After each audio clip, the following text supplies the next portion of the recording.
Hey everybody, this is a quick video in case you have KEF LSX1 original first generation speakers and you need to do a hard reset to the factory default settings on it. Now you're going to want to do this for one of two reasons. The first one is troubleshooting. If these speakers are not connecting to your network, or if they're not pairing or syncing with your Bluetooth device, or if you're having any kind of issues like that where it's not working properly, a hard reset can fix a lot of these issues. Now the second reason you might want to do this is for whatever reason where you just want to get everything wiped off of it. Maybe you're setting it up on a new network or on a new device or something like that, and you want all the configurations, pairing history to be wiped to the factory defaults. It's really an easy thing to do. You're just going to need a paper clip to press the recessed reset button, which is over here just below the triangle symbol.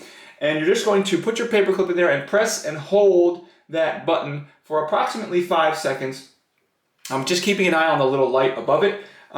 And then it will flash orange when it's complete. So while it's doing that, make sure you don't mess with it or anything like that. Just let it complete its process, and then you can go ahead and set it up as a new speaker.